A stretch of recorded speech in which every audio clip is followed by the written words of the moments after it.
चिंतन और कार्य में कोई अंतर नहीं होता, बिल्कुल कोई अंतर नहीं होता। लेकिन चिंतन भी अपने आप में काम होता है, एकदम होता है, लेकिन कार्य गति को ही नहीं माना जा सकता।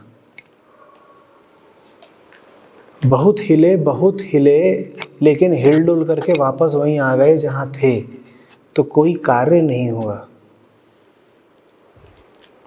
फिजिक्स आपने पढ़ी है, उसमें भी वर्क की परिभाषा क्या होती है? Force into displacement. तो वो तो हो गया फिजिकल वर्ल्ड में, फिजिक्स में। साइकिक वर्ल्ड में, अंदरूनी दुनिया में भी काम किसी चीज़ को तभी मानेंगे जब उसमें डिस्प्लेसमेंट शामिल हो। काहे का डिस्प्लेसमेंट? जो आपका केंद्र है, the centre should be displaced. तो अगर आपके चिंतन से आपका सेंटर डिस्प्लेस हो रहा है तो काम हुआ, नहीं तो बस थकान हुई।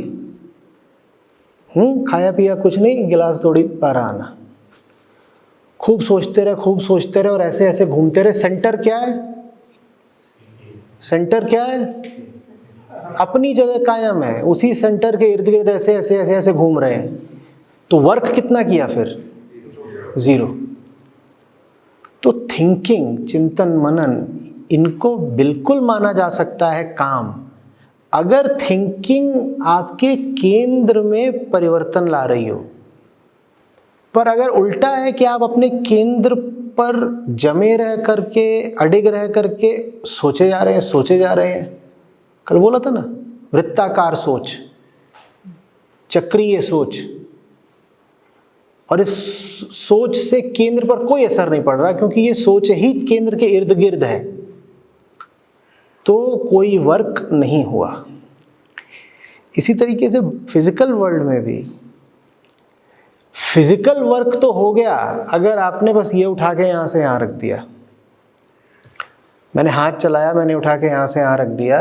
किसी फिजिसिस्ट से पूछेंगे, वो बता देगा भाई इतने जूल्स ऑफ एनर्जी लग गई, इतना वर्क हो गया, ठीक है। पर अंदरूनी तौर पर इसको यहाँ से उठा के यहाँ रखना वर्क तभी माना जाएगा जब अंदरूनी डिस्प्लेसमेंट हुआ हो। बात समझ रहे हैं? क्या इसको यहाँ से उठा के यहाँ रखने में भीतर मैंने कुछ बदला? अगर नहीं बदला तो करते रहो बाहर कितनी भी मेहनत, आंतरिक प्रगति कुछ नहीं होगी। ज़्यादातर लोग देखा नहीं, बाहर बिल्कुल जी तोड़ मेहनत करते हैं, लगे रहते हैं ज़िंदगी भर, हड्डियाँ उनकी चूरा बन जाती हैं, उनके चेहरों पर लिखा होता है इस आदमी ने मेहनत बहुत करी है ज़िंदगी में, लेकिन उनकी भीतरी दुनिया खाली खोखली, कुछ नहीं, क्योंकि वो सारी मेहनत भीतर के केंद्र को बदलने, उठाने के लिए नहीं की गई होती है। वो सारी मेहनत भीतर के डरे हुए केंद्र को बचाने के लिए की गई होती है। मैं बहुत डरता हूँ कहीं मुझसे मेरी ये चीज़ छिन न जाए, कहीं मुझसे मेरी वो चीज़ छिन न जाए, तो मैं क्या कर रहा हूँ, मैं जाता हूँ, मैं खूब सारे पैसे कमाता हूँ बाहर खूब सारी मेहनत करके।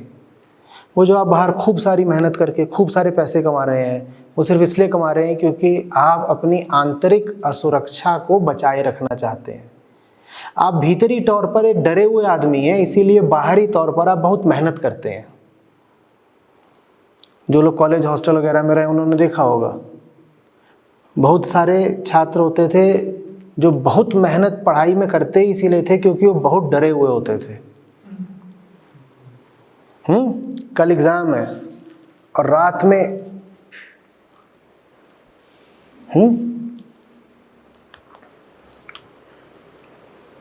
रात भर सोया नहीं, रात भर फटी हुई है आंखें उसकी।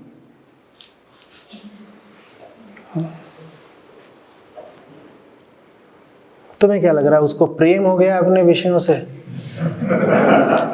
मुझे फ्लूइड मैकेनिक्स में पेटेंट निकालना है अपने नाम का। कुछ नहीं, उसे तुम बता दो कि कल तुझे मिल जाएंगे 80%।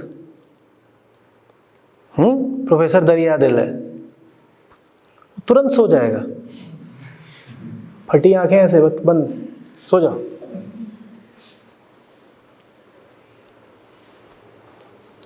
वैसे ही हम बहुत मेहनत करते हैं। दुनिया जितनी करनी चाहिए उससे कई गुना ज़्यादा मेहनत कर रही है, पर उस सारी मेहनत का कुल अंजाम कुछ नहीं बल्कि पतन। क्योंकि हम मेहनत अपने आप को बढ़ाने के लिए नहीं, अपने आप को बचाने के लिए कर रहे हैं। ये दो बहुत अलग अलग तरह की मेहनत होती है। अपने आप को बचाने के लिए कितनी मेहनत कर लो, कब तक बचाओगे? बकरे की अम्मा कब तक खैर मनाएगी? तुम इतने ज़्यादा नाजुक स्थिति में हो कि उस स्थिति को बदले बिना तुम खुद को सुरक्षित करना चाहोगे, कब तक कर लोगे? सर पे तलवार लटकती रहेगी, वो लटक रही है बिल्कुल महीन धागे से, वो गिरनी है, तय है। लेकिन तुम अपनी स्थिति को बदलना नहीं चाहते। तुम कह रहे हो बैठा तो मैं वहीं रहूंगा जहां बैठा हूं,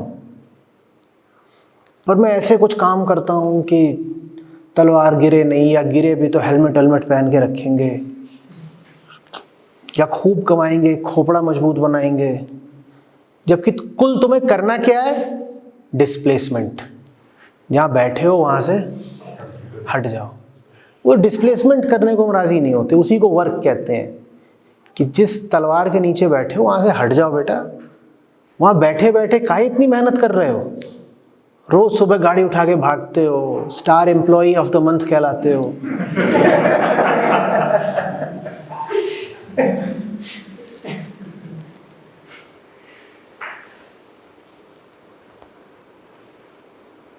समझ में आ रही है बात?